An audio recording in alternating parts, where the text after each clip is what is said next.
All right, let's get into it. Yes, so today we're going to talk about my book club book of the month from our book club called Between the Covers, which I work with. We have the Book of Azrael by Amber V. Nicole, and I've literally only made it halfway through because life is lifing, but it is so good. And it was unexpectedly good, so let's talk about it. And before I continue, any subscribes, likes, comments, shares, anything like that is super, super helpful for my channel and moving it through the algorithm and getting seen by more people. So I really appreciate anything that you leave, no matter what it is. That's all I have to say. And now let's get back to the video. Okay, so this book, right? This book right here. It's so good. I'm not even being dramatic. Like, I know that looked dramatic, but I'm being so genuine right now. This is so good.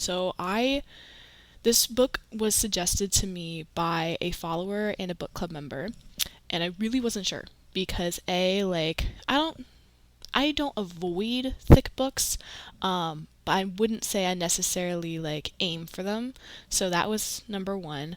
Number two, I've never heard of this author before. New authors do always freak me out a little bit because I'm just kind of are our personalities gonna get along, or are you gonna make it feel like a bad texture? You know what I'm saying? So I really wasn't sure. But I was like, you know what, we're just gonna throw it out there as a book club suggestion as well. And my book club was like, we want to read this book, and so we're gonna read it. And I started out late because I ordered my book late. I got it late, but I had already had one of my book club members be like, "Oh, this is so good! You need to read it. Get on it." And I was like, "Okay, I'm moving." So we got it. We opened it. Shocked by how big it was, and the cover, which is so pretty. Let me show you the cover again. We got a skull on it, and there's a dagger. It's got vines. It's just really, really cool. And so I was like, okay, I'm gonna finally get in the headspace and start it. In the first 10 pages, I was like, oh no, I'm not sure I'm gonna like this book, because you start you feel like you walk in on something that you know nothing about. That's exactly how I felt. I was like, I feel like I'm in the wrong room. I feel like I'm the third wheel in this entire thing. What is happening? What am I missing? What's going on? Just get past the first 10 pages because it is so good once you get past there. The context, I mean, this book is thick. I will look at that. This is not a small book. So the context does build, and it does build pretty quickly after you get past those first 10 pages. And so, yeah, I did get hooked. So let's talk about the main characters because I haven't talked about them yet. So the main characters that we see for the first part of the book, a fourth of it, is Diana, who is our main female character, Caden, who is basically the villain of the story, and he's looking for the Book of Azrael. The other main character that you'll see is Gabby, which is Diana's sister, and yeah. Then you also have Tobias and Alistair. And I want to think there's someone else, but those are the ones I know for sure that you see majority of the first a fourth of this book. And in that first a fourth, you also learn a little bit about Caden's and Diana's relationship. So Caden is the bad guy, he's the villain, he's the antagonist, and he created Diana.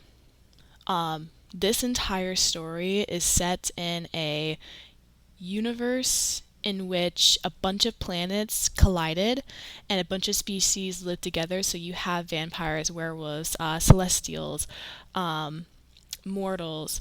You have so many different creatures just living together, and this all happened because of this war called the Gods' War, and which is exactly what it sounds like. It's basically gods fighting other gods and other beings. And what happened in that war is everything fell and crashed into each other. So you had planets crashing into each other, worlds crashing into each other.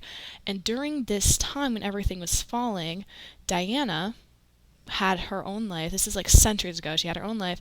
Her and Gabby were and this part's still a little unclear because I haven't gotten all the way through the book yet, but her and Gabby were in a basically life or death situation. Gabby was losing her life, and Diana, who cares very much about her sister, was like, I will do anything to save her life. I will do anything. And Caden just happened to appear at that time and was like, hey, I can help you, but it's going to cost you. And she's like, I don't care. Take whatever you want from me as long as my sister lives.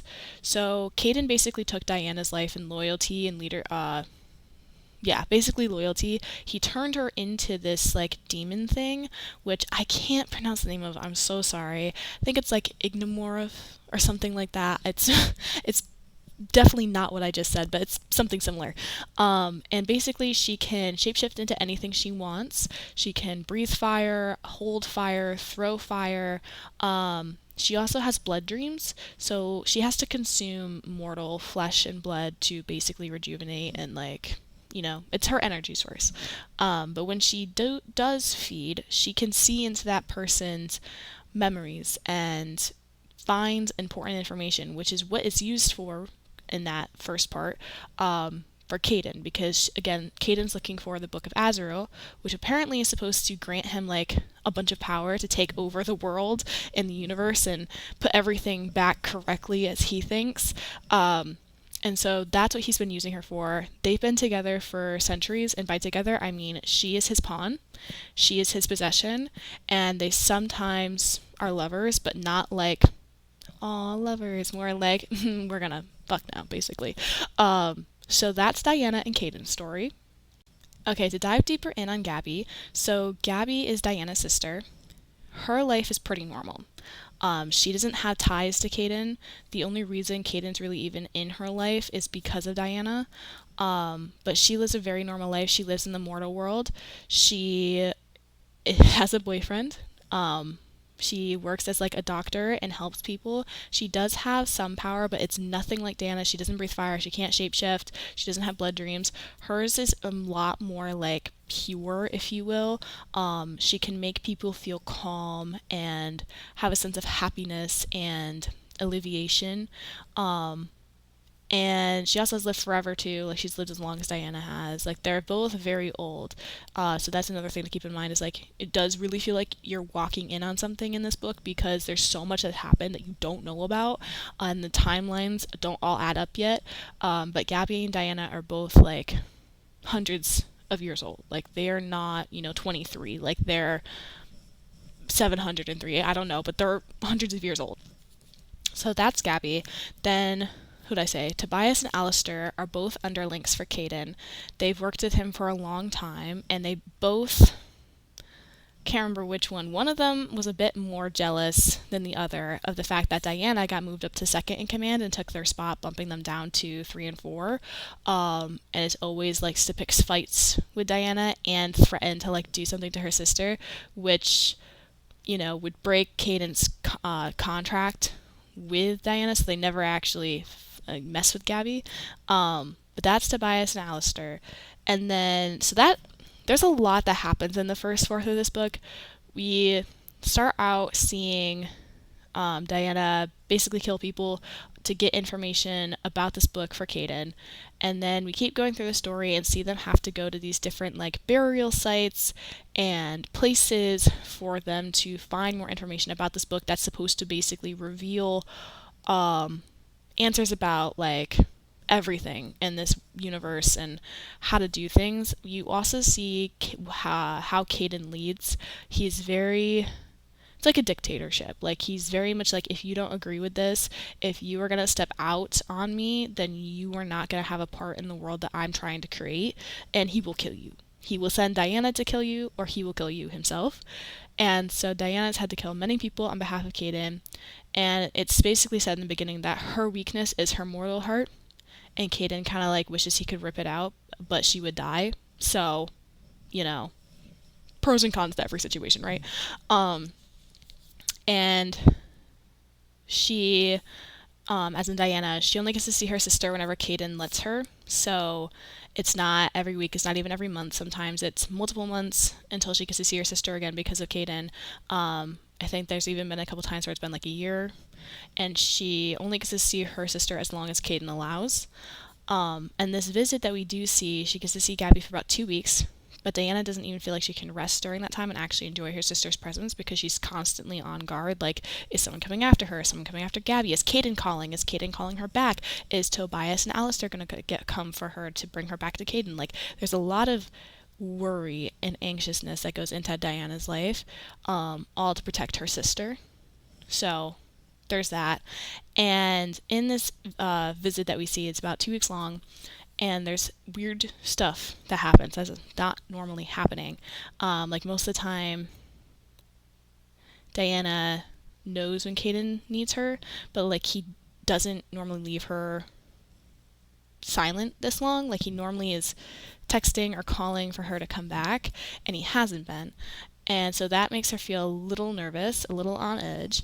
Then she also goes out to the club with her sister and feels like someone's watching her but doesn't know who. She runs into a couple of people who give off a really odd, like, aura, energy, vibe, but she can't figure out why because they seem mortal on the surface. Then later, we move past that. She gets called back. Tobias and Alistair go pick her up. Of course, they make a scene. They also spot something weird, but they don't say what. They end up going to this burial site where Diana ends up fighting this guy who's a part of this thing called the Hand, which is a group of like celestials who are powerfully trained and had been created to protect secrets from about the God's War and like that kind of thing. And so she meets one of the Hand and she fights him, and she's like, like, oh, why aren't you dying? And they fight very much so, and the Hand is like, you're not even supposed to exist to Diana because her kind went extinct during the God's War. During the God's War, it was gods and celestials fighting a bunch of things, including species like Diana. And so this guy named Ezekiel, who's a part of the Hand, is like, you're not even supposed to be alive. Like, how is this possible? In the end, Ezekiel kills himself because it's the safest way for him to die, because if Diana had captured him and given him back to Caden, there would have been horrible tortures. So that happens. After Ezekiel dies, his death brings energy across the like planets, worlds, and everything to our main male character named Liam, who was the son of Unar, who was the king of the gods in the Gods' War. So Liam's old. He's out somewhere in the world. He sees a light go by and realizes somebody of his Hand died. And that brings him back, which Diana figured out, but we don't know that until a little later. So Liam comes into the picture, and we see him struggle with his current life, his past memories, the fact that he has to come back. People try to get in touch with him, but he doesn't ever respond. He's very closed off, very isolated on purpose. He doesn't want to talk to people. He carries a lot of guilt from the Gods' War because he feels like he failed his people. His father died. He feels like he failed his father. He can't really control his powers. He just basically feels like a failure, and he kind of wishes he could die, but like he doesn't, he can't. So there's that. But basically Ezekiel's death does kind of like trigger Liam to come back and handle some issues.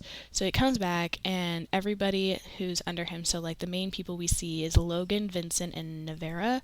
Logan and Navera are soulmates. They're together, they're married, they're all things. Vincent was like the guy left in charge, but he's a little, I don't know what the right word is, but he's harder to, not control, because that's not, but he doesn't do well with authority. There we go. He doesn't do well with authority, but he does respect Liam enough to like back down when Liam says so. So they meet, they talk about the things, and in this meeting, big meeting they have with like mortals and celestials, and a bunch of people are like, hey, like what are we gonna do, because there's so much activity happening that's being covered up, and we're trying to tell our people that it's just earthquakes and that tornadoes and everything, but there's something going on. We don't know what it is, but we need you to fix it. And of course what's really going on is Diana's killing people. Caden is doing sneaky stuff he shouldn't be doing. But it's all being played off as like natural disasters and just like plagues and stuff. And so in this meeting, you see all these people be very upset and are yelling at Liam and basically being like da da da. Then this one person stands up and is like, you're pathetic. Like, you're not the king and the god that I thought you were going to be. It's quite disappointing. And it's kind of weird because like everybody else, while they've questioned him, they don't make it so obvious. This guy though, he's very and it turns out it's Diana who is in this person's like shape-shifted body, and her and Liam finally meet. So our main female character and main male character meet at this meeting where she causes a lot of damage. She injures a lot of people because at this point she's still on Caden's side and trying to find anything she can about the book. But she's also secretly trying to kill this god because she knows internally that that is the only way that she could potentially be safe, is if she kills Liam, because like her sister's like, why don't you kill Caden? Like, you're powerful, get out of this life that he's sent you on. Like, and she's like, I can't. So for some reason he thinks that killing a god's gonna be easier. I don't know. It's how it was written. So they come face to face, and he's like, Liam's having the same reaction. Like, your kind shouldn't even exist. Like, how is this possible? In the end, he captures her. There goes through a lot of like torture, and they get no answers. She's not going to open up because she's protecting her sister at all costs. So she's not telling him who she's working for. She's not telling him anything. She's just being sarcastic and deflective. She also injures his people like Logan, and so that pisses off. She injures both Logan and Navera, which pisses off both of them, so they don't really like her. Vincent doesn't like her because of her kind and because she's just sarcastic and doesn't really seem to take anything seriously. And he's like, you're pathetic, you're weak, you're all of this. And we see while she's in prison, she's like, I know no one's coming for me, but we see one of the people be controlled by Tobias, Alistair, one of the two has like mind controlling capabilities, and he speaks through this person and is like picking on her, and then Caden speaks through this person. It's like, it's your fault that you ended up in this mess. You have to get yourself out of it. And she's like, it hurts. Like, I knew no one was coming for me because I'm just a pawn. I'm useless. I can be replaced. But it hurts even more to have it confirmed to be true. So we see Diana go through a lot of emotion about feeling worthless and not enough and just replaceable, which I think is something that we can all very much relate to. And so she's still not saying anything because she needs to protect her sister. Then Liam decides that she needs to be transferred to a city where he's going because he doesn't want to not be with her because he doesn't want to risk her getting loose, basically. They still don't have any romantic feelings yet. And in this transfer, their car thing gets attacked. So Logan was sitting with her. Logan gets ripped out of the vehicle. She blacks out. She finally comes to, realizes that Caden sent Tobias and Alistair to come get her and take her back to Caden, and they're gonna like kill Logan. But she's shifted. She went through Logan's blood dreams and realized how much love he had for Navera, his person, and she didn't want the same thing to happen that happened with Ezekiel, because she didn't kill Ezekiel, but everybody thinks that she did. And she was like, no, like, I can't have this happen again. Her mortal heart, that's the weakness, finally seeps into her decision, and she ends up killing Alistair, I think. One of the two. I get them confused. But anyway, she ends up killing one of those people and saving Logan, makes a deal with Liam to have her sister be safe under his care now. So they go get her sister, and they have a blood contract, which basically means that in this blood contract for them, she basically traded, again, her life for her sister. She traded one monster for another. And now they're, as in Diana and Liam, are now on this journey to gather as much information as possible to find the book first, the book of Azrael first, before Caden does, and then use that to also kill Caden. Like, there's a lot going on there. And, yeah. The last part I finally got to before closing my book for right now is Liam has trouble sleeping. He doesn't do well sleeping. He's like, can't sleep because of his nightmares and his own insecurities and everything. And Diana, obviously sarcastic and all the things, she always is putting herself in danger, which is funny because on this mission she gets poisoned by who she would have considered like somewhat friends, but not really, but it still hurts. And he's like picking out these little like spikes that also have poison on them, and he's like, furious woman, disobedient, like, all of that. And so they have that kind of banter and relationship, but then she finally tells Liam, like, dude, just go to sleep. Like, he hasn't been sleeping at all in this entire journey. She's been driving and stopping to go pee because she's like, human, and well, humanish. And she's like, you never sleep, like, you haven't eaten, like, when's the last time you've eaten, when's the last time you've done this? Because they've also made a truce to be friends, here somewhere, at least to try to get along. And he's like, I don't sleep. It's not your business, all gruff and like, we don't need to talk about this. Mind your business and stay focused on the road. Well, she stops at a gas station convenience store for not only to pee and grab snacks, but also information on how to get past a certain checkpoint so that they don't get caught because they're off the grid trying to hide from Caden while they're on this mission. And she grabs snacks and everything, and Liam comes in because they had an argument about how long she could be in there because he hates how much time they've wasted at these gas stations to stop and be, human. And so he's about to come into the convenience store, which isn't great because of the tension that's in there. And Dana pushes him out and is like, here's some snacks. And he's all being like a little mean. And she's like, this is the last time I'm going to do anything nice to you. And he shuts up. And he does go to sleep. And it's really, really cool because then they end up in a scary motel thing. There's a lot of information here that I'm kind of skipping out on. But they end up in this motel situation. And Liam is sleeping and having this dream, and he ends up choking Diana because he thinks that she is his father. Like, it's a weird thing that's happening, and she has to, like, get him off of her. So they have a moment of kind of, like, it's like a breakthrough, basically, because they realize they both have issues, but while they're on this journey, they could be talking with each other about their issues instead of fighting each other constantly because it's not getting them anywhere. And he apologizes for hurting her and all of it. It's actually a very sweet scene because he like kind of cradles her head and her neck and heals it. It's like I think from that scene, I think it's gonna be our biggest breakthrough that we've had, and it's the scene I like just finished. That's halfway through the book, guys. Like, this isn't this is not a quick enemies to lovers. Like, this is a very long enemies to lovers, and we finally just got to a scene that made me actually have hope for their relationship, and I just finished it, and it's halfway through the book.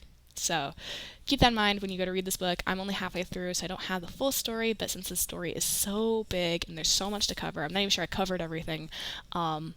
I wanted to make this video for the first half, and then I'll make another video for when I finish it. So this is our book club book of the month. It is the Book of Azrael by Amber V. Nicole. I hope you enjoyed this podcast episode, YouTube video, however you're watching it or listening to it. I hope you enjoyed it. Subscribe, follow, like, comment, share. Any of that is super, super helpful for small content creators like me. And yeah, hope you guys have a fantastic day and read this book or join our book club or both. Mwah!